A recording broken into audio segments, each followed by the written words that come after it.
किसान की आमदनी दुगनी कर देंगे, 15 लाख रुपए हर खाते में पहुंच जाएंगे, महंगाई खत्म हो जाएगी, भ्रष्टाचार खत्म हो जाएगा। मैं आप सबसे पूछना चाहता हूं, किसी किसान की आमदनी दुगनी हो गई है? किसान को आज खाद नहीं मिल रहा, किसान को आज बिजली नहीं मिल रही, बीज नहीं मिल रहा, उसकी फसल का दाम नहीं मिल रहा और महंगाई आसमान छू रही है।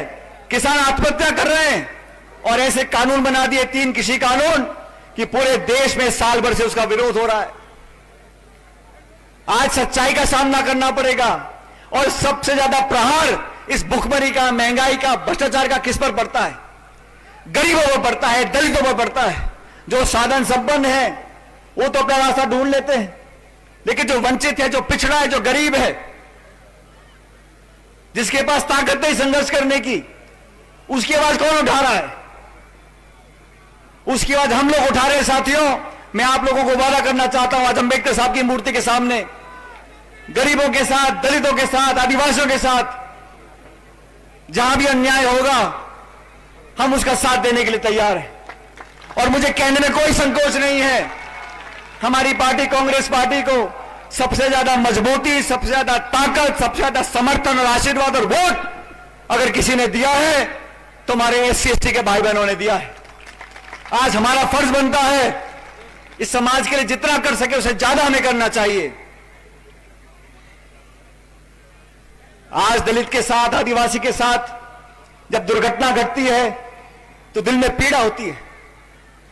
आज 21वीं शताब्दी है, आज के इस भारत में भी अगर हमारे दलित भाई, भतीजे, बेटे को उसकी बारात में उसके घोड़े से उतार देते हैं तो दुख होता है हम लोगों को। और मैं समझता हूं ये जिम्मेदारी 36 कौम के लोगों की है, हम सब लोगों की है कि इस प्रकार का दुर्व्यवहार, इस प्रकार का शोषण हमें बंद करना पड़ेगा। अगर अत्याचार कहीं होता है दलित के साथ तो हम सबकी जिम्मेदारी है उसका मुकाबला करें। हमारे दलित भाई बहनों को ना सिर्फ मान सम्मान, लेकिन हर जगह उनकी भागीदारी सुनिश्चित करने की जिम्मेदारी हम लोगों की है। आज हम लोगों की सरकार है,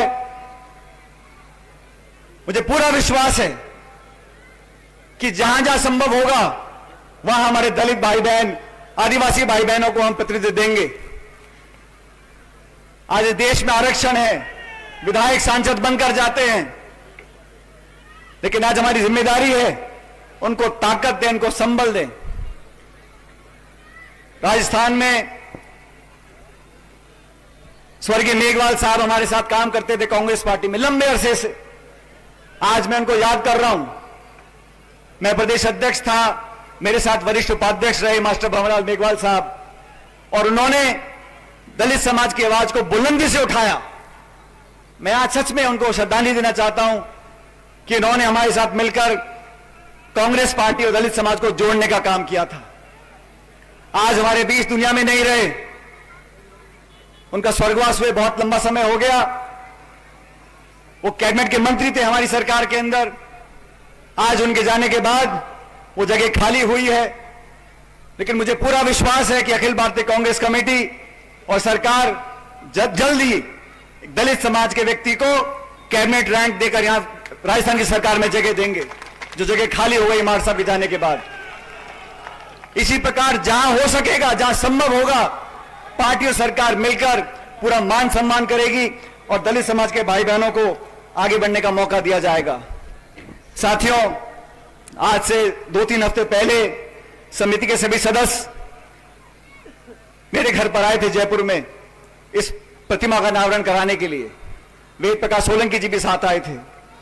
तब मैंने इनसे आग्रह किया था कि कांग्रेस पार्टी का अच्छा कार्यक्रम करना चाह रहे हैं और मुझे खुशी है कि इसमें सब लोगों को आमंत्रित किया गया। और तब मैंने कहा था कि हमारे प्रदेश अध्यक्ष जी को, डोटासरा साहब को, हमारे मुख्यमंत्री अशोक गहलोत जी को, अजय माकन जी को, तरुण कुमार जी को, हम सबको न्योता देना चाहिए। और मैं धन्यवाद देता हूं वेद प्रकाश जी का, जिन्होंने जाकर सबको न्योता दिया। किसी कारणवश हमारे बीच वो आज नहीं आ सके, लेकिन मैं जानता हूं कि पार्टी और सरकार दलितों की भलाई के लिए, दलितों के विकास के लिए पूरी मेहनत से लगी हुई है। और यह संदेश सिर्फ राजस्थान का नहीं है, अखिल भारतीय कांग्रेस कमेटी में चाहे राहुल गांधी हो, चाहे प्रियंका जी हो, दलित की आवाज उठाने के लिए, उसकी आंसू पोंछने के लिए, उसका दुख दर्द बांटने के लिए 24 घंटे काम करते हैं। चाहे दिल्ली हो, चाहे उत्तर प्रदेश हो, चाहे देश का कोई राज्य हो, जहां जहां हो सकता है वहां पहुंचने की कोशिश करते हैं। जब महिलाओं के साथ उत्पीड़न होता है तब प्रियंका गांधी वहां पहुंचती है। और कल आपने देखा होगा प्रियंका गांधी जी ने एक आश्वासन दिया है देश के लोगों को कि उत्तर प्रदेश के चुनाव में 40% जो उत्तर प्रदेश की विधानसभा की सीटें हैं वहां पर महिला को टिकट देकर महिला को आगे लाने का काम वो करने जा रही हैं। यही काम सोनिया जी ने भी किया। 20 साल से ज्यादा वो अध्यक्ष रही कांग्रेस पार्टी की, और सबसे ज्यादा चिंता उनको रहती थी कि दलित, आदिवासी, किसान भाई बहन जो पिछड़े हैं उनका दामन कैसे थामे। हम लोगों ने नरेगा की योजना दी, खाद्य सुरक्षा का कानून बनाया, तमाम ऐसे कानून बनाए ताकि दलित भाई बहनों को मजबूती और संबल मिले। आज इस प्रतिमा का अनावरण हम लोग कर रहे हैं साथियों, लेकिन याद रखना चाहिए प्रतिमाओं का अनावरण एक उद्देश्य के साथ किया जाता है और प्रतिमाओं का अनावरण पूरी औपचारिकताओं को पूरा करने के साथ किया जाता है। प्रतिमाओं का अनावरण सबको साथ लेकर किया जाता है, लोगों को जोड़ने के लिए किया जाता है। आनंद फानन में आप किसी का मूर्ति का कहीं जाके रख दो, ना पूछो ना बताओ, उस प्रकार के काम करने से मैं समझता हूं कोई अच्छा संदेश नहीं जाता। इसलिए आज जो हमने कार्यक्रम किया है विधिवत रूप से किया है, सबको साथ लेकर किया है, पूरी परमिशन के साथ किया है ताकि लगे कि हम सब लोग अनुशासित हैं और हम कानून के दायरे में रहकर एक अच्छा काम करने जा रहे हैं। इसलिए मैं धन्यवाद देना चाहता हूं वेद प्रकाश सोलंकी जी का। अब वेद सोलंकी जी नौजवान हमारे साथी हैं, एक दलित समाज का व्यक्ति आज विधायक बनकर आपके बीच में काम कर रहा है। और मैंने वेद जी को कहा, मैंने कहा जब हम संघर्ष करते हैं, ऊंची आवाजें बोलते हैं तो कहीं ना कहीं उसका रिएक्शन भी होता है, लेकिन वेद जी आप चिंता मत करो, पूरी पार्टी आपके साथ खड़ी है, हम सब आपके साथ खड़े हैं। आप दलितों की आवाज उठाते रहो, हम आपके साथ काम करते रहेंगे। ये जोश, ये हौसला आप सबके आशीर्वाद से बना। प्रदेश में जहां हमें मौका मिलता है हम नौजवानों की बात को उठाते हैं, और जैसा मुरारी जी बोल रहे थे, बाकी साथियों ने बोला, प्रशांत जी ने बोला, हम सबको साथ लेकर चलना चाहते हैं। किसानों की मजबूती, दलितों की, गरीबों के भविष्य की चिंता हम सब लोगों को है। और जो लोग झांसे देते हैं, लचीले भाषण देते हैं, लोगों में टकराव पैदा करते हैं।